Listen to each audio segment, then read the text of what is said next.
hasta acá hemos tratado de ir viendo el sentido nuevo del peronismo de desarrollar una forma de participación distinta, distintiva. Habíamos visto también un poco las diferencias que iban apareciendo entre la forma de participación liberal y la del peronismo. Habíamos dicho también que el sistema liberal nosotros no lo negamos en su formalidad, sino que simplemente utilizamos esa formalidad como base de lanzamiento a una nueva forma de participación, una nueva forma de democracia. Habíamos hablado de la necesidad de poner en marcha un proceso creativo comunitario, donde las organizaciones sociales, culturales, económicas, junto con el Estado, se proponían el desarrollo de una nueva identidad política, permanente y en evolución siempre. Y habíamos dicho que para esto la necesidad fundamental era el desarrollo de una serie de herramientas orgánicas que permitieran que esa creatividad comunitaria, enorme, diversificada, muy compleja, tuviera un orden, una unidad conceptual que permitiera que esa enorme discusión tuviera un cauce definido y una direccionalidad clara, ¿no? Que era lo doctrinario. Habíamos visto cómo Perón, desde esa idea básica, en la Argentina, en un hecho concreto, empezó a delinear cuáles eran esos principios. Esos principios no salían de una elucubración intelectual, sino que en función de lo que él iba haciendo para poner en marcha esa nueva forma de democracia, se iba delineando los principios que iban a terminar conformando una doctrina en sus 3 banderas y en sus 20 verdades.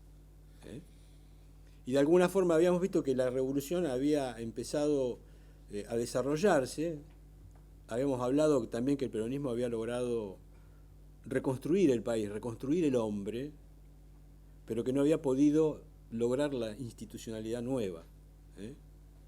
Habíamos comparado el caso de Perón con el caso de Néstor y Cristina, que más o menos es similar. Se pudo reconstruir un poco, digamos, quebrar el sentido del individualismo, de la falta de solidaridad, o sea, como un quiebre en la historia y poner en marcha otra cosa.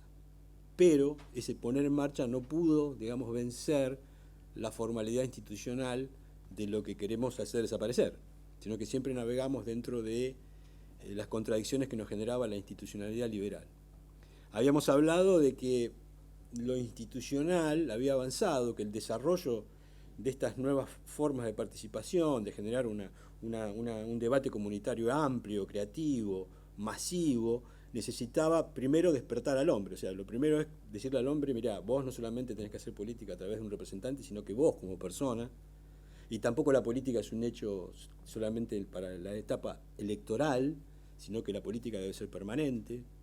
Entonces, lo primero era despertar a la persona, hacerlo comprender el sentido social del individuo, que él no solamente tiene que proyectarse en una acción competitiva, individualista, sino que debe buscar una forma de conectarse con su comunidad en sentido social, de poder aportar algo a su comunidad. Y que este ejercicio, el eje fundamental era lo solidario, que una vez que se rompía esa barrera, se podía poner en marcha una nueva forma de participación. El peronismo había logrado, digamos, como dice Perón, el peronismo logró despertar la conciencia social de los trabajadores. El primer peronismo logró despertar la conciencia social, o sea, de un trabajador aislado, dividido, con agrupaciones gremiales divididas entre sí, muy reducidas. Perón logra revertir eso, y hoy el sentido de la organización social en los trabajadores argentinos es una batalla ganada. Habíamos dicho que de 20, 30 mil afiliados habíamos pasado 5 millones de afiliados, pero algo pasó en el medio porque en el 55 habíamos dicho ni siquiera se pudo hacer una huelga general. O sea, ese germen que decimos nosotros de no haber vencido el sentido de la filosofía liberal terminó burocratizando la revolución, ¿no? Entonces, habíamos visto que el escalón siguiente a ese camino, primero el despertar de la conciencia social, después la solidaridad social es el primer peldaño.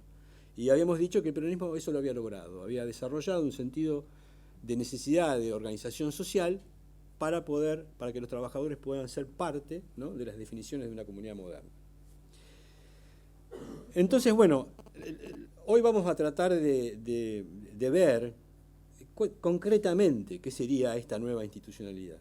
Porque el peronismo, si bien no logró imponer la nueva institucionalidad, sí lo formuló, sí Perón lo intentó y lo llevó adelante y fracasó siempre. Pero los ejemplos históricos de sus esfuerzos están, por lo tanto eso lo podemos ver y pueden ser como elementos importantes para nosotros para tener en cuenta, porque en realidad hoy deberíamos a partir de ahí. O sea, hoy, digamos, el movimiento obrero no hay que organizarlo, el movimiento obrero está organizado.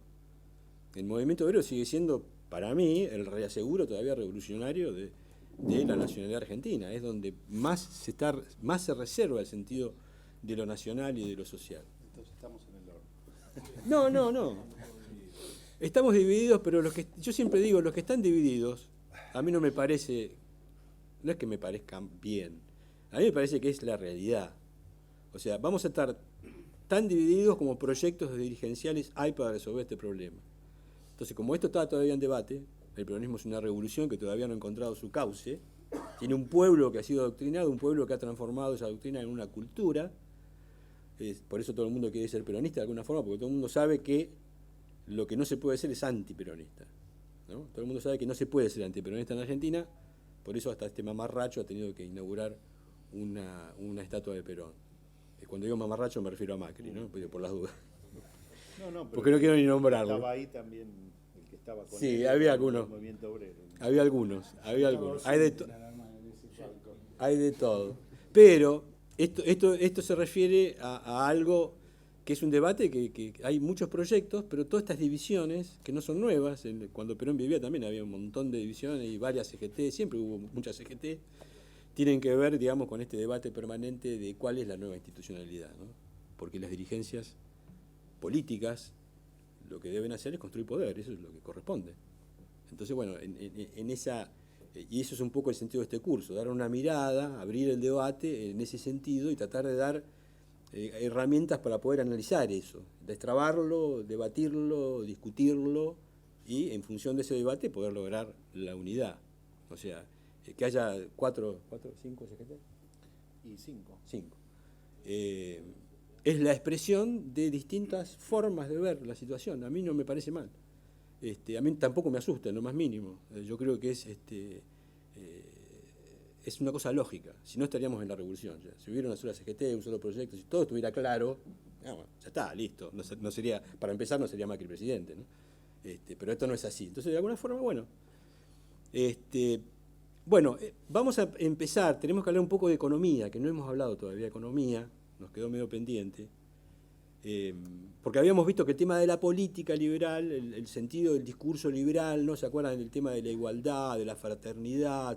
Había todo un esquema que desde lo constitucional, desde de una visión ideal del hombre, se transformaba en una herramienta colonial, ¿no? Porque nos decían somos todos iguales, porque la Constitución nos da los mismos derechos, y la trampa está que, habíamos dicho, que cuando hay una desigualdad económica evidente, que vos pongas la igualdad en una Constitución y pongas a un Estado a cuidar esa igualdad, lo que estás haciendo es desproteger y dejar sin ningún tipo de herramienta de defensa a los sectores más desposeídos de la comunidad, porque vos estás dando los mismos derechos al tipo que tiene todo y al compañero que no tiene nada.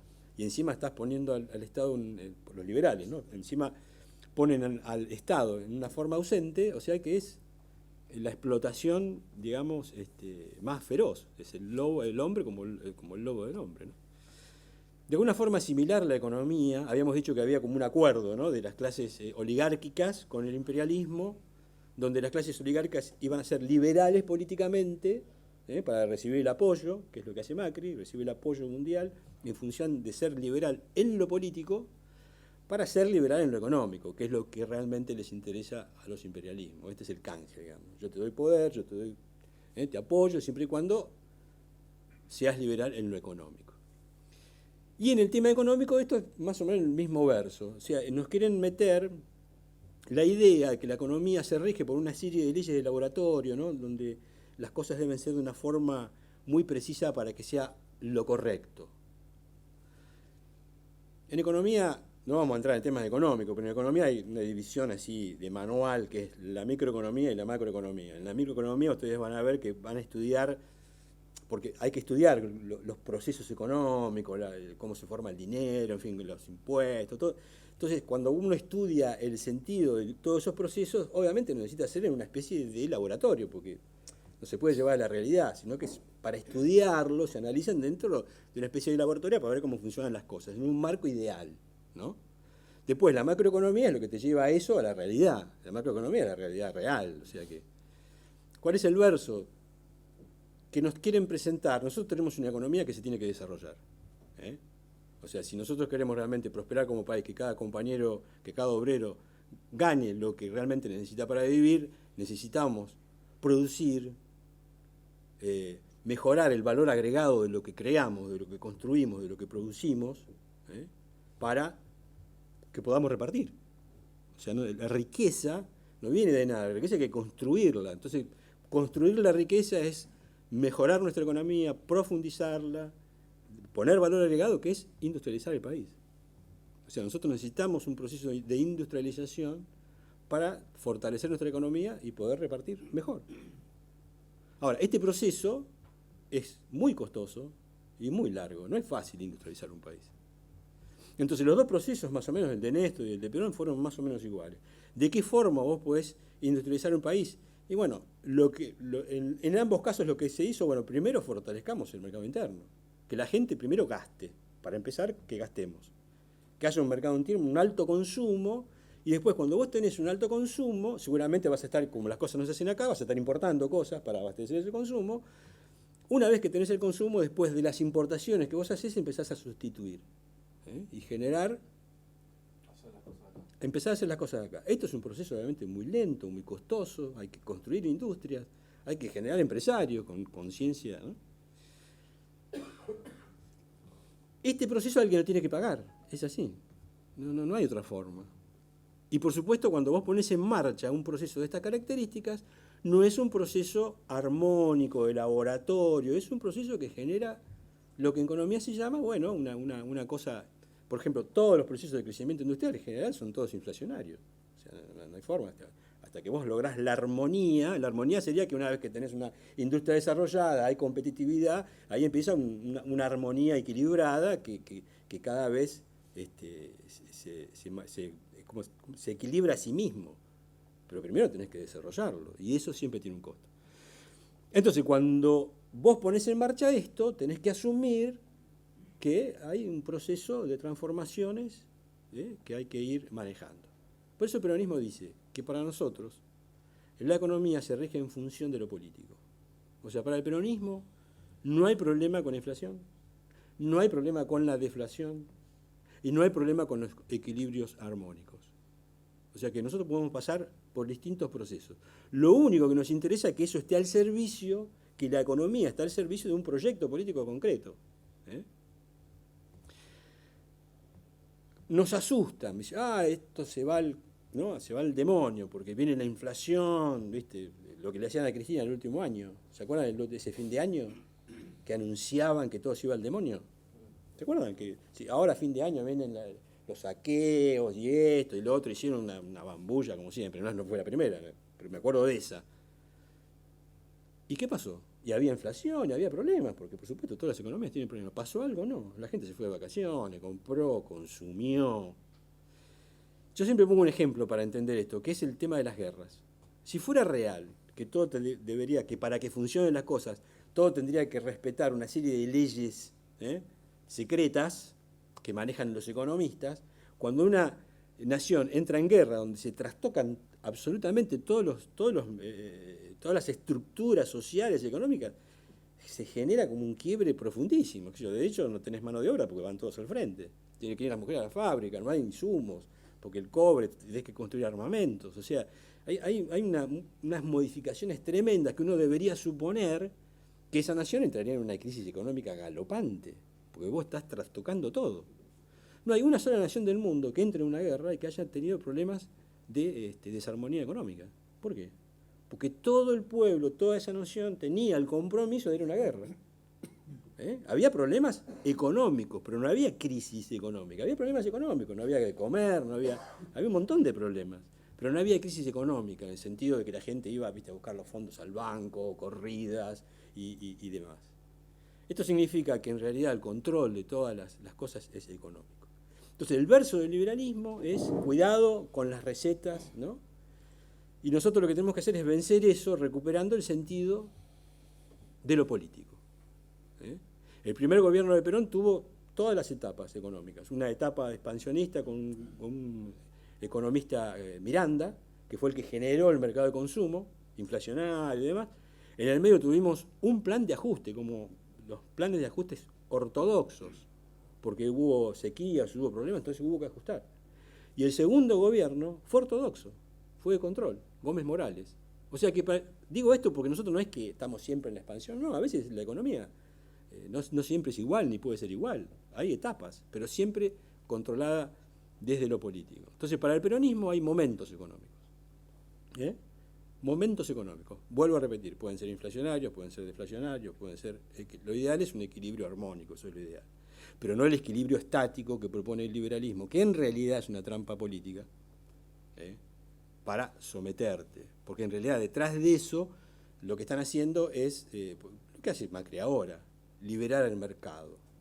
¿Qué significa liberar el mercado? Con este verso de que no, necesitamos el ingreso de capitales, o sea, el desarrollo económico que plantea Macri, lo mismo que Perón, industrializar el país y qué sé yo, para Macri debería provenir de la incorporación de capitales, que vengan a invertir acá, a poner fábricas y qué sé yo. Como si esto fuera un tema digamos, de un mercado, ¿cómo te puedo decir?, financiero. Entonces, lo primero que hace, bueno, pero no podemos ahora porque el costo laboral es altísimo. ¿Quién va a venir a invertir? Entonces empezamos con ese tema. ¿Cómo termina esto? Esto termina con una desprotección industrial, donde lo que en realidad va a pesar es que la Argentina va a terminar compitiendo con los mercados más poderosos del mundo, lo cual no tiene ninguna chance. Cuando Estados Unidos se libera cuando Estados Unidos se libera de Inglaterra, digo esto porque esto no es nuevo, que le gana las dos guerras, qué sé yo, los ingleses, que son vivísimos, dijeron, no perdamos los mercados, ya perdimos la guerra, no perdamos los mercados. Entonces llaman a una serie de charlas en Londres famosas, donde se abrazan, intentan convencer a los norteamericanos, me dicen, no, nosotros somos de la misma raíz cultural, somos todos iguales, así que tenemos la misma ideología, mantengamos está bien, perdimos la guerra, pero mantengamos los mercados, qué sé yo. Los yanquis, vivísimos, y eran nacionalistas, obviamente. Agarraron y dijeron, sí, como no, libertad de mercado, la misma ideología, pero de acá a 100 años. De acá a 100 años. Primero me voy a desarrollar mi industria, y cuando pueda competir de igual a igual, hablamos de libertad de comercio. Los norteamericanos, y con eso y otras cosas más, lograron una gran nación. Esto fue hace mucho, ¿no? Ahora ya es otra cosa. Pero digo, hay ejemplos, este ejemplo lo cita Jauretche siempre, no recuerdo el nombre, creo que Washington era el que había ido a Londres con este tema. Pero el tema de la economía es un tema que se puede basar, se debe basar en lo político. Por ejemplo, ustedes saben que los bancos funcionan cuando hay confianza, si no, no pueden funcionar. Si uno va a un banco en Suiza, el banco que tiene 500 años, y todas las personas que tienen los depósitos lo van a buscar al mismo tiempo, la plata no está. La plata no está porque el sentido político del banco es multiplicar el valor de la moneda. Los bancos sirven para multiplicar el valor de la moneda sin generar inflación. Entonces la plata que vos no usás, ellos lo transforman en crédito y está la misma cantidad de dinero, nada más que se multiplica la posibilidad de generar riqueza. Lo mismo las tarjetas de crédito. ¿Esto qué quiere decir? Que en la economía hay un montón de instrumentos que funcionan en base a la confianza de la gente. En cualquier país del mundo, si se produce una corrida bancaria, no hay banco que lo pueda resolver porque no funcionan así. Por eso los estados tienen mecanismos que cuando un banco tiene un problema, tiene un reaseguro atrás para solventarlo, para que no se caiga todo el sistema. Ahora, cuando toda la gente va a todos los bancos, se acabó. Eso es lo que se llama la corrida, la crisis. Pero lo que quiero decir es que funcionan en base a confianza. Entonces la pregunta es, ¿qué pasa si elevamos la confianza? Si elevamos la confianza, no hay problemas económicos. No sé si se entiende el sentido. Por eso, en la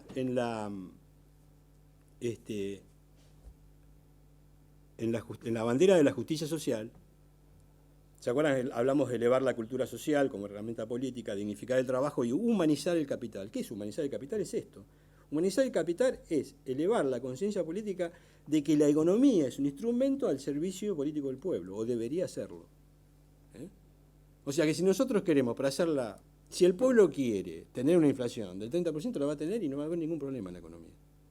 No es lo ideal, obviamente, bueno, porque es un lío, pero no sé si se entiende el sentido, este tema de que cuidado con los problemas, todo este esquema que nos han desgranado ahora los liberales tiene que ver con eso, con un esquema ideal que en realidad oculta una trampa política. Entonces la economía para nosotros está siempre al servicio de un proyecto político o debería estarlo. La bandera de la independencia económica es, 1, recuperar el patrimonio nacional, primera etapa, dice, reactivar la economía, que es poner el capital al servicio de la economía, y tercero, la justa distribución de la riqueza, poner la economía en función social. Estos son, recuperar el patrimonio nacional es porque siempre nacemos de una situación colonial, ¿no? Lo mismo con esto nos pasó lo mismo, ahora tenemos, casi hay un 80% de nuestras empresas están en manos extranjeras, ¿no? Reactivar la economía es lo que hablamos, de generar un mercado interno que permita poner en marcha un proceso de industrialización, y la justa distribución de la riqueza, bueno, ni hablar, ¿no? Creo que está clara en su propia enunciación.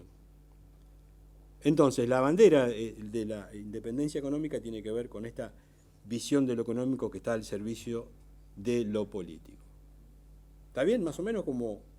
O sea, ¿vieron lo de microeconomía y macroeconomía? O sea, los grandes liberales nos quieren hacer creer que las leyes de la microeconomía son las que rigen la economía, cuando en realidad no, es mentira. O sea, eso es de laboratorio. Lo que rige la economía es la macro. O sea, lo que vos podés hacer. No las leyes de laboratorio. Bueno. Ahora, también habíamos hablado del tema de la política, ¿se acuerdan? ¿Se acuerdan del textito ese que les dije que los gremios no tendrían que meterse en política, ese texto de Perón que tenía que ver? Entonces habíamos hablado de las dos políticas. ¿A qué se refería Perón con eso? Perón se refería a la política electoralista, que para los liberales es la única política. La única política para los liberales es electoralista. Por eso cuando Cristina va a una cadena nacional, los tipos lo ven como un puñal al hígado. ¿Qué es esto? Se horrorizan. ¿Estás haciendo...? Porque ellos, como la única política electoralista es la que hacen, entonces dice, estás usando la cadena nacional para hacer política electoralista. Este es el pensamiento que tienen, ¿no? Entonces, horror, terrible, o sea, demagogia, corporativismo, bueno, bla, bla, el discurso de ellos. En realidad no. En realidad estamos haciendo política. Lo que pasa es que para nosotros eso está bien. Entonces Perón lo que decía, que los gremios no es que no tengan que hacer política, tienen que hacer la política nacional. Vamos a ver ahora un cuadro de lo que es para nosotros la política, y que es la que se hace todos los días. Esto va a ser un futuro libro de la Fundación, que también tiene que ver con los libros como Sociología Peronista, que se llama Política Peronista, ¿no? Está sacado de ahí. Entonces dice, la política peronista tiene 3 características. Es nacional, es popular y es programática. Es nacional. La política debe estar al servicio de la nación y no la nación al servicio de la política. Yo sé que este concepto es difícil de entender porque no hay lugares para hacer políticas nacionales. No hay instituciones que te permitan desarrollar y incorporar a instituciones como los gremios, por ejemplo, en la elaboración de una política nacional. Entonces es difícil visualizarlo, porque la única política que podés hacer es la otra, hoy por hoy. Entonces cuando muchos compañeros se confunden, dicen, bueno, no, pero yo quiero que mi gremio haga política. Entonces empiezan a luchar la electoralista, como si fuera el único camino. Entonces pelean para que un compañero de gremio sea diputado nacional. ¿Está mal eso? No, eso está perfecto. Por supuesto que los compañeros de los gremios tienen que estar en todos los lados donde se pueda. Pero eso es un tema electoralista. O sea, vos estás luchando, desarrollando tu política, de repente parás y decís, bueno, los compañeros que mejor funcionaron en el desarrollo de la política nacional, ¿quiénes son? Bueno, vos a pelearla para ver, incorporarte al Estado en los lugares fundamentales, porque también necesitamos compañeros con esa visión. Pero termina la elección y se acaba esa política, o debería acabarse, y seguimos con la otra. El problema es que la otra es más difícil de visualizar porque justamente no tenemos una institucionalidad evidente de eso. Este es el debate hoy, ¿cómo construimos eso? ¿Dónde está esa política nacional? Bueno, cuando la política interna de los países, en vez de servir para la felicidad del pueblo y la grandeza de la nación, se desvía hacia el servicio de una clase dirigente mediante la explotación del pueblo, de su miseria o de su desgracia, la política interna está en manos de malvados.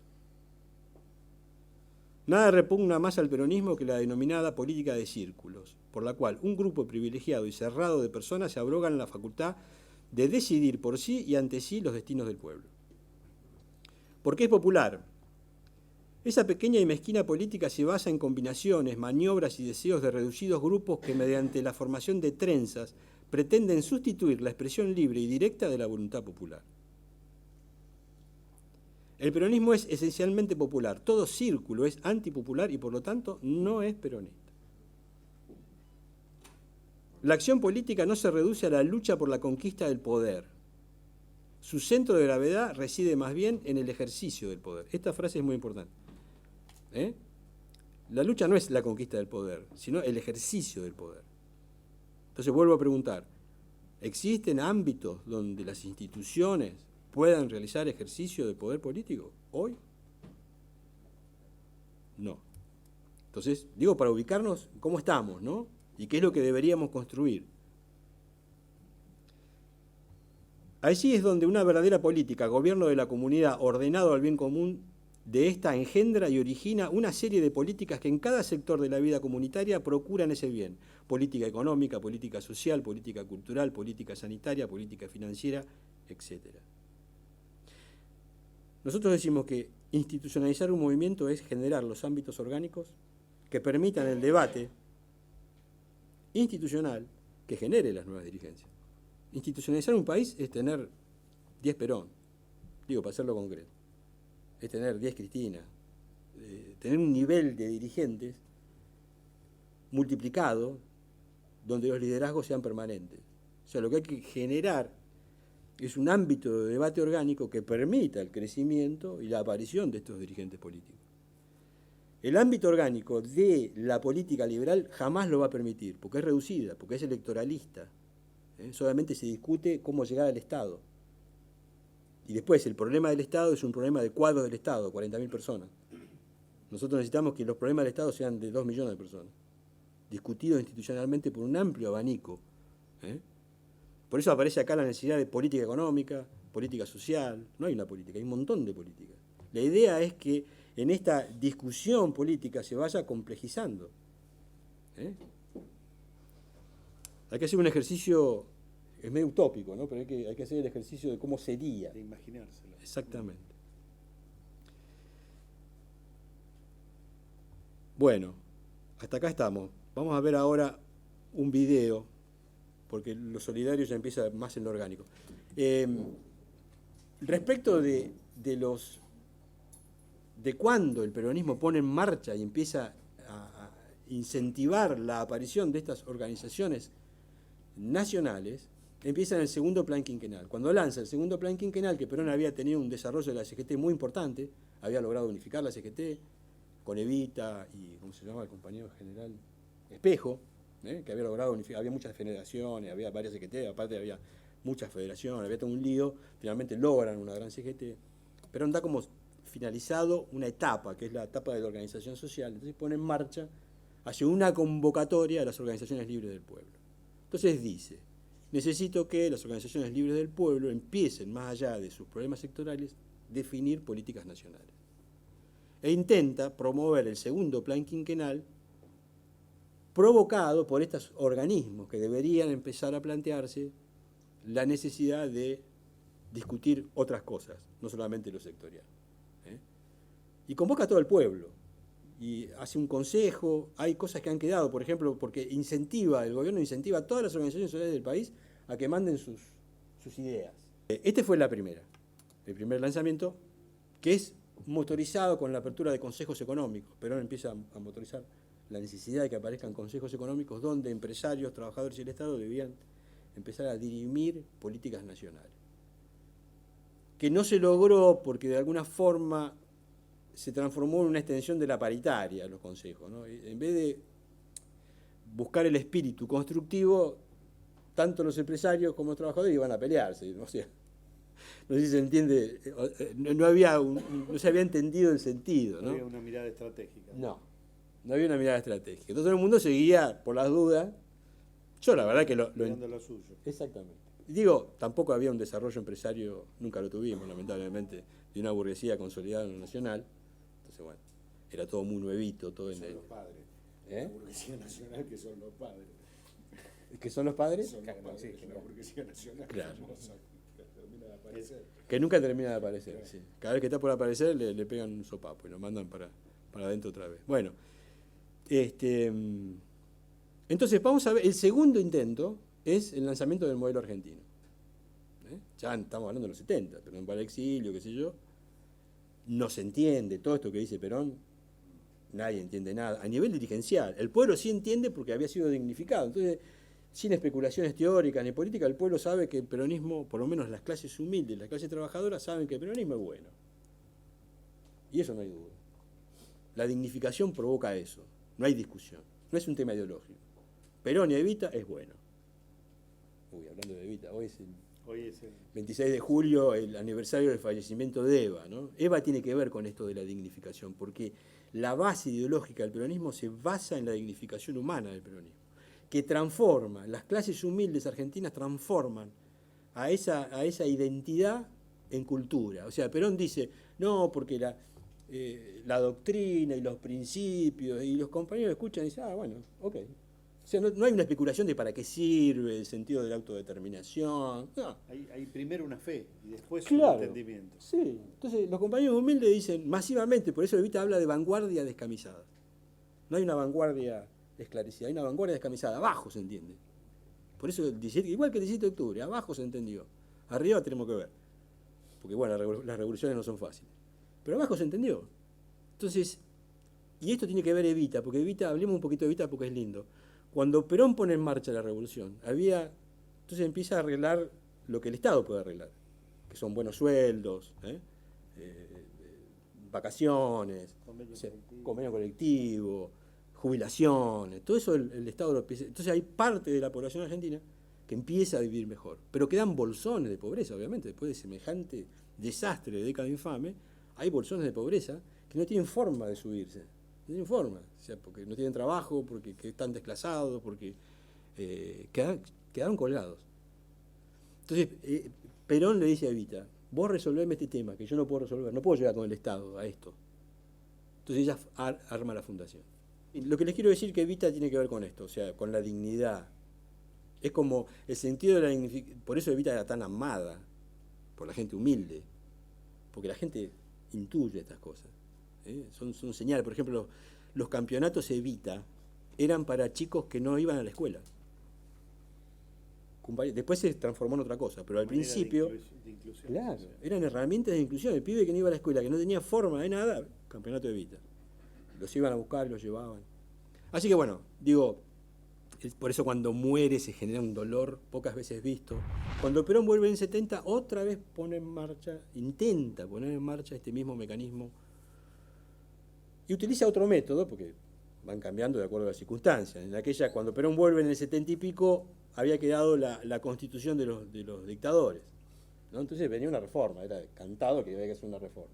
Entonces Perón dice, bueno, no hagamos una reforma de abogado, hagamos una reforma donde pidamos al pueblo que participe, que hable, que opine, qué comunidad quiere.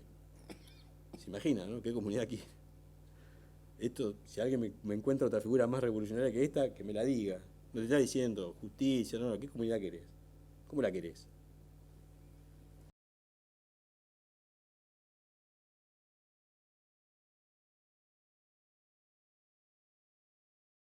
Señor presidente, con todo respeto quiero preguntarle cómo se siente usted este 1 de mayo, después de 19 años de no hacer este recorrido. Sí, bueno, no tan bien como entonces, pero bien en medio de todo. Bien para no entrar en detalles, ¿sabes? Señor presidente, muchas gracias por este saludo. Es simplemente documentar esta salida suya desde la residencia. Esperamos que este sea un día como usted lo quiere. Muchas gracias. Hasta luego, señor presidente. Contrariamente a lo que suponíamos, la señora vicepresidenta asciende al mismo coche presidencial. Hasta luego, señor presidente. Y así se produce La salida hacia el Parlamento del primer mandatario.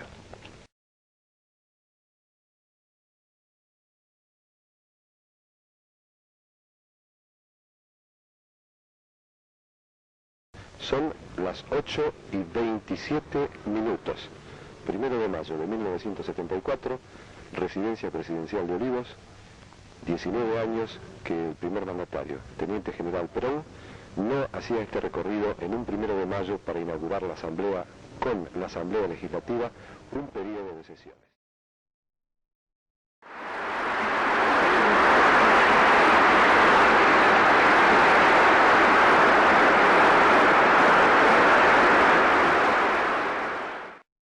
Nuestra Argentina necesita un proyecto nacional, perteneciente al país en su totalidad. Estoy persuadido de que si nos pusiéramos todos a realizar este trabajo y si entonces comparáramos nuestros pensamientos, obtendríamos un gran espacio de coincidencia nacional. Otros países que han elaborado un estilo nacional tuvieron uno de los dos elementos en su ayuda, o siglos para pensarse a sí mismos, o el catalizador de la agresión externa. Nosotros no tenemos ni una ni otra cosa. Por ello, la incitación para redactar nuestro propio modelo tiene que venir simplemente de nuestra toma de conciencia. Como presidente de los argentinos, propondré un modelo a la consideración del país, un humilde trabajo, fruto de 3 décadas de experiencia en el pensamiento y en la acción. Si de allí surgen propuestas que motiven coincidencias, su misión estará más que cumplida. El modelo argentino precisa la naturaleza de la democracia a la cual aspiramos, concibiendo a nuestra Argentina como una democracia plena de justicia social y en consecuencia concibe al gobierno como la forma republicana, representativa, federal y social. Social por su forma de ser, por sus objetivos y por su estilo de funcionamiento.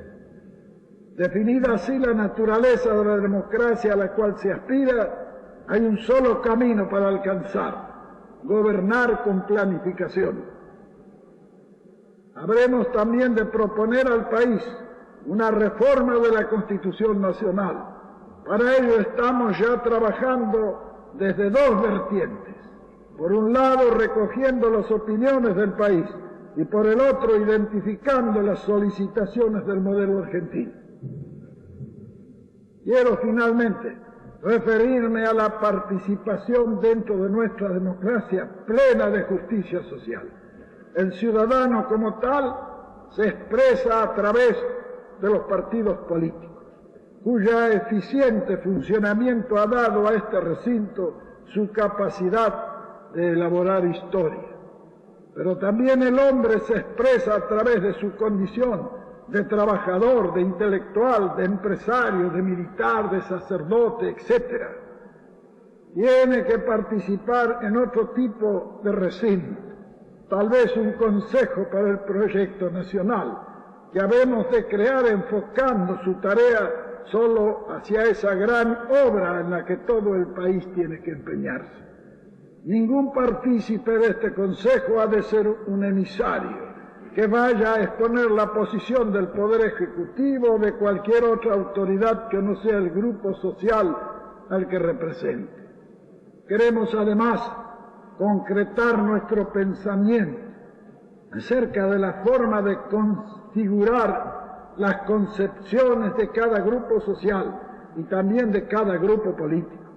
Concebimos que los criterios formalizados en bases, plataformas u otros cuerpos escritos que expresan el pensamiento de partidos políticos y de grupos sociales no pueden ser otra cosa que su versión del proyecto nacional. Esclarezcamos nuestras discrepancias y para hacerlo No transportemos al diálogo social institucionalizado nuestras propias confusiones. Limpiemos por dentro nuestras ideas, primero, para construir en el diálogo social después. Estas son, señores legisladores, las principales reflexiones que como presidente de los argentinos me he sentido en el deber de traer hoy a vuestra alta consideración. Muchas gracias.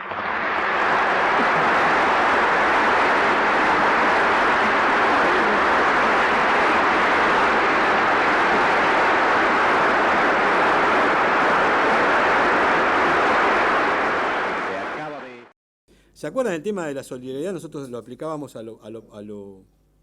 como la mística que motoriza cualquier tipo de organización. ¿Se acuerdan de esa historia, ¿no? Que siempre la acción solidaria es la mística que debe alumbrar el sentido orgánico, ¿no? Por ejemplo, para una organización sindical, lo solidario es ser solidario con los trabajadores de tu actividad, en principio, ¿eh? Y decíamos que cuando eso se logra, eso debe continuar. ¿De qué forma? Pensemos un compañero que está en un gremio, que ya tiene todo ordenado, que supuestamente lo que se puede hacer ya se hizo. ¿De qué forma puede ser solidario ese trabajador con otro trabajador o con otro compañero o con otra persona de su nación que está pasando una situación de hambre, de miseria? Bueno, la única forma es participar de lo que sería una política nacional, porque es la política nacional la que resuelve los problemas de la nación en su conjunto, ¿eh? O sea que ese vínculo solidario, para que esa solidaridad continúe, vos tenés que expresar tu solidaridad más allá de los compañeros de tu gremio hacia el resto de los connacionales, y la forma de lograrlo sería participar de la elaboración de una política nacional. Por eso es tan importante que la dinámica no se frene, ¿eh? Por eso decimos nosotros, la revolución peronista de alguna forma se burocratiza cuando llega al escalón social y no avanza, ¿eh? Como es una dinámica, cuando se queda ahí, se transforma en una organización de defensa de los intereses profesionales de cada gremio. Y a partir de ahí su mística deviene de una mística solidaria en una mística de defensa de los derechos profesionales que es liberal, ¿eh? Por eso es posible la burocratización. Muy difícil el tema de la mística porque no hay nada escrito, obviamente no son leyes físicas, tiene que ver con lo político, ¿no? Pero la burocratización no es deseado por nadie, es consecuencia de un problema político. En este caso, el movimiento no logró generar ese escalón nacional y se burocratizó. El PJ no entendió el tema de la política nacional y terminó haciendo política electoralista. Entonces el PJ abre cuando hay elecciones. Y los cuadros que junta son para enfrentar las elecciones. ¿Y después? O sea, después de esos 2 meses, ¿qué hacemos? Nada. Y roscamos. Entonces, no, por ese lado no vamos a llegar nunca a nada. O sea, por eso hay que, todo esto de participar, ¿de qué forma el PJ puede participar de una política nacional? Es un planteo, ¿no?, que hay que hacerse. Un club de barrio, ¿de qué forma puede engancharse y dejar de pelear sus problemas sociales, la camiseta de los chicos, y pensar para que los dirigentes que están ahí adentro, porque el tema de la maduración dirigencial tiene que tener ámbitos para desarrollarse, ¿eh? Si nosotros queremos multiplicar la orgánica, la organización popular, tenemos que ver qué ámbitos la alimentan. No es una expresión de deseo, yo encuentro el discurso de la organización popular, que todo el mundo está ahí, por suerte, hay una idea, ¿no?, de que hay que organizarse popularmente, y el pueblo organizado, y esto, lo otro, perfecto, pero hay que ver de qué forma. Tenemos que ya ir viendo de qué forma desarrollar esa organización popular. Porque la organización popular no es un esquema, que me organizo, entonces acá ya tanto y tanto, acuérdense que la organización es consecuencia de una acción. Primero tenemos que encontrar la acción a desarrollar, y a partir de ahí va a aparecer lo orgánico. Por eso Perón decía, siempre las organizaciones populares son sedimentarias. Primero viene la acción, vos te organizás para esa acción, y después va tomando forma. Es sedimentaria porque se va como sedimentando. En función de lo que vos desarrollás, va apareciendo la estructura. Después queda firme. Así surgieron los sindicatos. Los sindicatos, primero no había una idea, empezaron a tener una funcionalidad, crecieron y se fue armando, y hoy hay estructuras que son bastante firmes. Lo que tenemos que lograr es que eso se transforme en otra cosa, ¿no?, que es lo lógico. Entonces, solidaridad nacional. El sentido de solidaridad existe, como ya se ha visto, en todas las comunidades. De ahí que se pueda hablar de solidaridad familiar, solidaridad sindical, solidaridad popular, etcétera, refiriéndose a la solidaridad existente en la familia, el sindicato y en el pueblo. Pero para lograr la felicidad del pueblo y la grandeza de la nación se requiere un mayor grado de solidaridad, de tal manera que abarque a toda la comunidad nacional. La acción solidaria que nosotros aspiramos es que los compañeros institucionalmente tengan una visión nacional del problema y incorporar su problema particular con una perspectiva nacional. Ahí vamos a lograr una política anticolonialista, porque nosotros somos atacados como colonia, como país en su conjunto. Acá no, el imperialismo no ataca a un gremio determinado, o los trabajadores y los empresarios no, o la familia también. Todos estamos siendo agredidos en su conjunto. Este grado máximo de solidaridad hace posible consolidar la verdadera unidad nacional. Por eso el general Perón afirma, no hay unidad nacional sin una efectiva y permanente solidaridad de todos los hombres y mujeres que integran la comunidad. Por eso estamos lejos de la unidad nacional. La unidad nacional no es un problema de alianzas de organismos, es algo mucho más profundo que eso, la verdadera, ¿no? La verdadera unidad nacional. Es que todas las personas que viven en una nación tengan una perspectiva de defensa común de todos los problemas nacionales en su conjunto. Para conseguir la unidad nacional, lo primero es pensar con sentido nacional y luego actuar con sentido nacional. Es decir, que en primer término se debe lograr una conciencia nacional para poder llegar después a una perfecta solidaridad nacional. ¿Se acuerdan de la conciencia social que permitió la organización social? Tenemos que nosotros lograr una conciencia nacional para desarrollar también la solidaridad nacional. La unidad nacional se obtiene, por consiguiente, mediante la evolución progresiva y el afianzamiento de la colaboración y cooperación de todos para el bien común, no por la lucha estéril y destructiva. Bueno, esto es un esquemita cuando se larga el segundo plan quinquenal, donde habla de la organización política, la social, la económica. Acá al final, en el objetivo fundamental, la última frase dice: a tal fin el Estado auspicia la organización integral de la comunidad nacional en sus sectores básicos, social, económico y político. Muchas veces se lo ve al peronismo por esto como corporativo, ¿viste? Como fascistoide, porque lo que hizo el fascismo es anular el partido político y hacer la política desde el Estado, ordenando las corporaciones que tienen que ver con la comunidad. Nosotros estamos muy lejos de eso porque en realidad la organización del pueblo es libre. Acuérdense, el Estado nunca organiza nada. Siempre lo puede estimular, lo puede anunciar, lo puede solicitar, pero la organización popular siempre es libre. Nunca un sindicato se organizó en función de lo que el Estado le dijo, siempre fue libre. Y la historia del sindicalismo es así, por eso van a ver ustedes que es muy diversa, ¿no? No hay como un molde fijo. Lo mismo la organización que aspiramos no está hecha, ni puede ser organizada por el Estado, tiene que venir de abajo, tiene que venir de abajo. La organización popular siempre es libre. Las masas no valen ni por el número ni por la capacidad de sus componentes, valen por la clase de dirigentes que tienen a su frente. Esto es muy importante también, porque uno piensa siempre, se acuerda del tema de las bases, ¿no? Que el poder viene de las bases. Está bien, el poder se construye desde la base, pero la calidad del poder tiene que ver con la dirigencia. Acuérdense que la Constitución incorpora la base con el dirigente, pero se expresa a través del dirigente. No puede haber dirigente sin base, obviamente, ¿no? Pero la expresión concreta de lo correcto es que el dirigente es el que sintetiza el poder. De nada, si vos tenés mucha base y el dirigente no te sirve de nada. Todas las organizaciones van marchando, se van realizando y ellas son las que desarrollarán el espíritu de solidaridad para matar los últimos reductos que quedan del individualismo egoísta en que a nosotros nos educaron. La solidaridad es lo que ata a las organizaciones, es el cemento que ha de fraguar en los corazones para hacer indestructible la organización.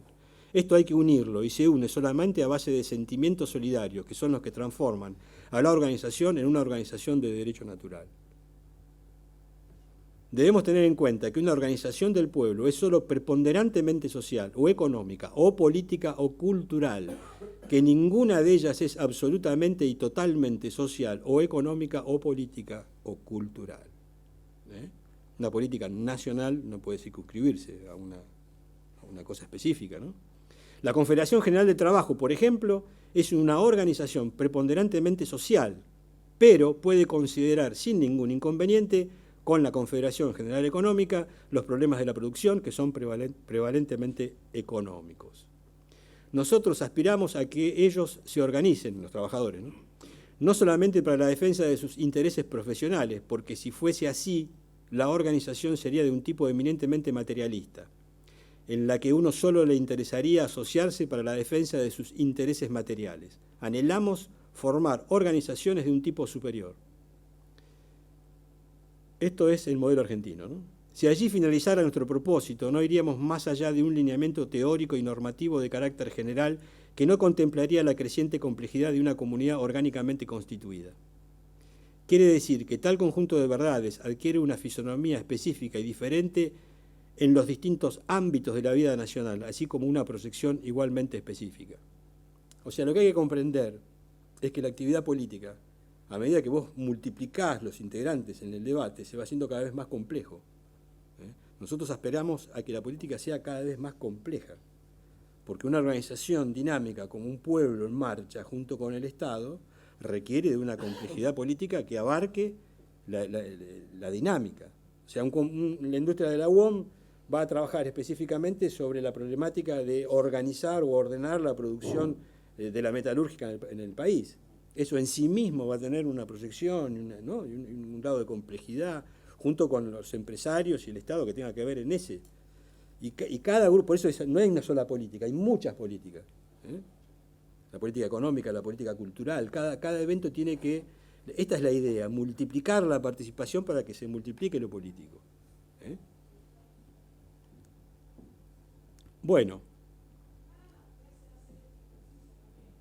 por último, porque quiero terminar en un debate con los compañeros final, esto es algo que la Fundación va a editar, que es la Constitución Justicialista de 1974, que fue un borrador. Es muy interesante el borrador, a pesar de que es un borrador, porque es una síntesis, ¿no? Como buena constitución, hay una síntesis concreta de cómo es esta nueva democracia, las diferencias y qué sé yo. Entonces está bueno para eso, ¿no? La Constitución Justicialista del 74. En lo interno, lograr una efectiva democracia integrada. Acá aparece el término de democracia integrada. Ello supone la superación de la democracia liberal propia de los regímenes capitalistas y de la democracia popular características de los regímenes totalitarios de signo socialista dogmático. La existencia de fuerzas políticas, gremiales y sociales poderosas, materiales, espirituales, individuales y colectivas, en permanente y fructífero equilibrio, es la mejor garantía para la felicidad del hombre, objetivo al cual subordinamos cualquier otro. Esa armonía, ese equilibrio entre los distintos sectores que conforman nuestra comunidad organizada se obtendrá a través de su participación irrestricta en los órganos de gobierno. La participación se convierte así en el correlato de la justicia social, puesto que solo ella posibilita a cada uno el ejercicio de su libertad y al hombre su más completa realización. La herramienta principal de tal participación es la concertación de los intereses, principalmente político, económicos, sociales, que ceden en ese acto parte de sus individualidades en beneficio del todo, es decir, de la nación argentina. La democracia integrada supone una nueva estructura participacionista de la que deben ser desterrados los dos vicios principales de la democracia liberal, la demagogia y la oligarquía.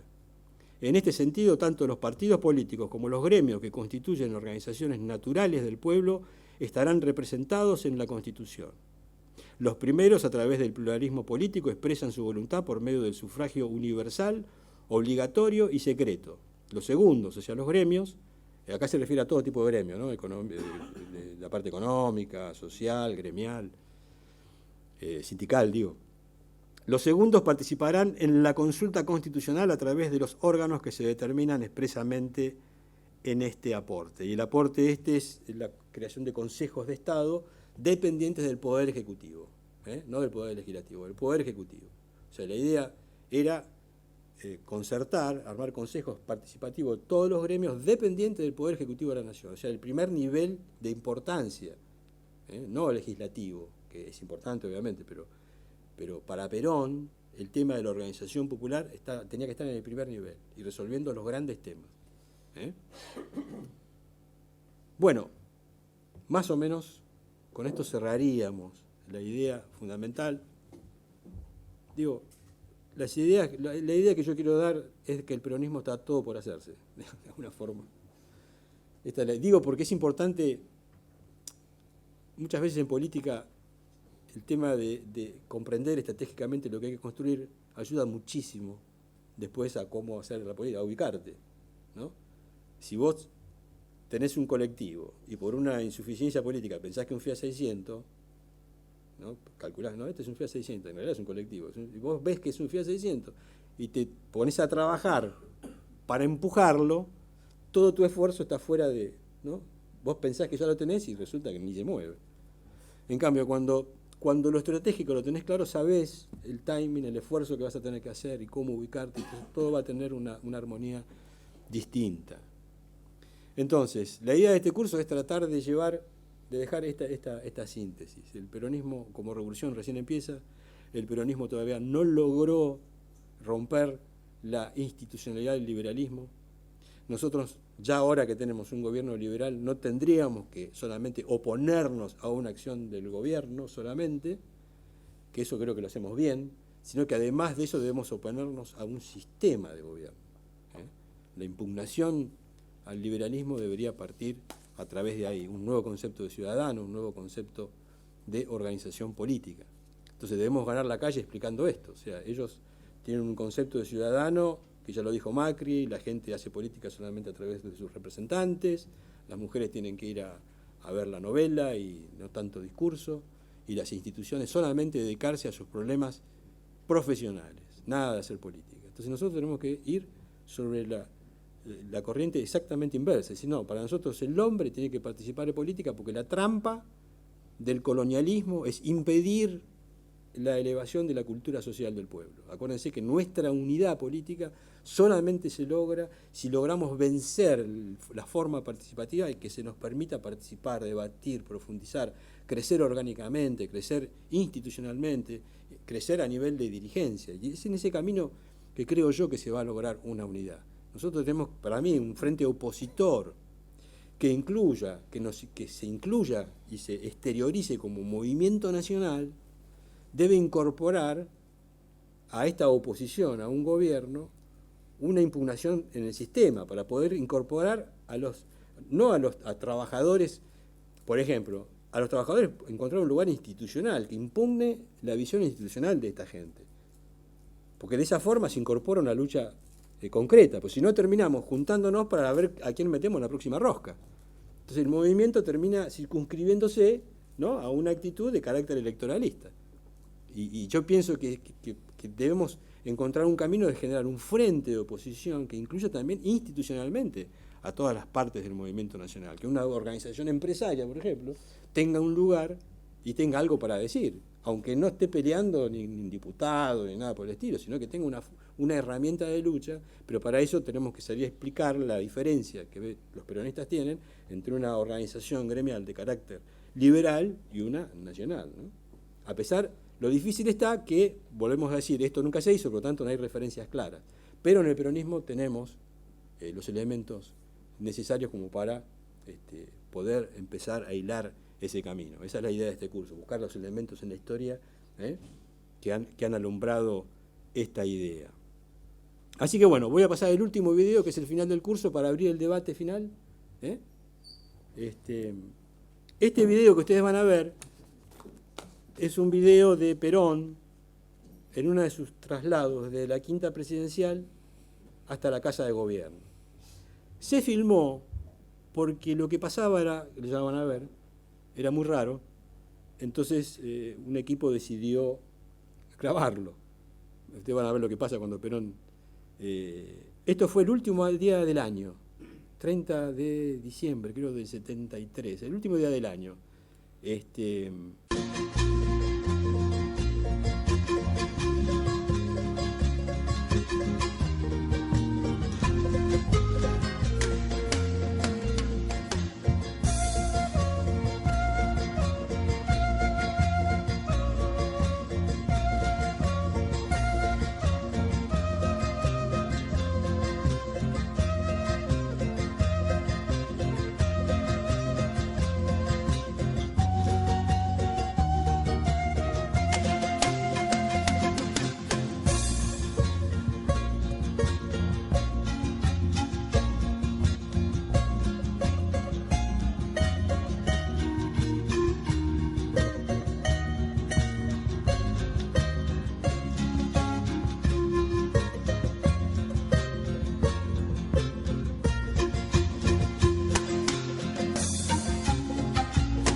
occidental ha destruido durante demasiado tiempo y sigue destruyendo todavía los valores espirituales de los pueblos que explotan el capitalismo y sus insaciables ambiciones egoístas de riqueza y de predominio. El comunismo, a pesar de su declarado materialismo, posee un fondo idealista y un sentido generoso de fraternidad que constituyen por sí mismos profundos y nobles valores espirituales, desgraciadamente al servicio de un interés deshumanizado. El justicialismo posee su propia doctrina. Nuestra justicia social no desea solamente una equitativa distribución de valores materiales, sino también una correspondiente y justa distribución de bienes espirituales y morales. Todo lo que es o puede ser un bien de la sociedad ha de llegar al pueblo, que es el destinatario final de todos los bienes que Dios ha puesto en manos de los hombres. Por eso luchamos entre todos los privilegios y en cualquiera de sus formas, económicas, sociales o políticas, porque todo privilegio significa en alguna forma el injusto acaparamiento individual de valores que deben ser distribuidos equitativamente en beneficio del pueblo. La justicia social del peronismo se opone a todo privilegio. Así se trata de un monopolio económico, de una oligarquía política o de cualquier otra forma material o espiritual que no tenga como ideal de sus afanes el bien del pueblo y su felicidad. ¿Acaso por eso mismo decimos que en esta tierra los únicos privilegiados son los niños? Porque son los únicos que nunca pueden utilizar ese privilegio como instrumento de explotación o de opresión. Creo firmemente que ya llega en el mundo la hora de los pueblos. Las instituciones que quieran mantener el cerco de sus antiguos privilegios y niegan la realidad del pueblo impidiéndole que penetre en sus cuadros directivos, serán destruidos por la avalancha de las masas que surgen desde el principio de la historia por caminos de sangre y de dolor, pero con una marea incontenible de libertad y de justicia. Nuestra única gran virtud ha sido adelantarnos al tiempo en su evolución irreversible y organizar la marea, para que el paso de esa edad a otra edad de nuestra historia se realice sin grandes inconvenientes y sin mayores sacrificios. La hora de los pueblos ya no es una palabra de la jerga demagógica en las mentiras democracias de nuestro tiempo. Los pueblos están abriéndose camino entre la maraña de redes y de sombra que los aprisionaban. Ninguna fuerza los podrá detener en ese camino de liberación. La sed de justicia que llena la boca y el corazón de la humanidad ya no podrá ser apagada ni con palabras ni con dinero. En nuestros tiempos se cumplirán inexorablemente las palabras de Cristo y serán bienaventurados los que tengan sed de justicia, porque ellos serán saciados, y saciados de justicia en la plenitud de su realidad. Yo me enorgullezco de que el pueblo argentino, levantando la doctrina peronista como bandera de sus ideales, sea el que inicia la marcha de los pueblos en este momento trascendental de la humanidad. La nuestra, señores, es una marcha de victoria ineludible. ¿Acaso nosotros, como todos los que en el mundo han levantado una bandera por primera vez, caigamos aparentemente derrotados en nuestro afán casi infinito de justicia y libertad? Pero la marcha no será interrumpida por nuestra caída. Detrás de nosotros vienen todos los pueblos del mundo sedientos de libertad y de justicia. La justicia y la libertad no se regalan, se conquistan, se defienden y muchas veces hay que morir por ello. Quienes quieran oír, que oigan. Quienes quieran seguir, que sigan. Mi empresa es alta y clara, mi causa es la causa del pueblo.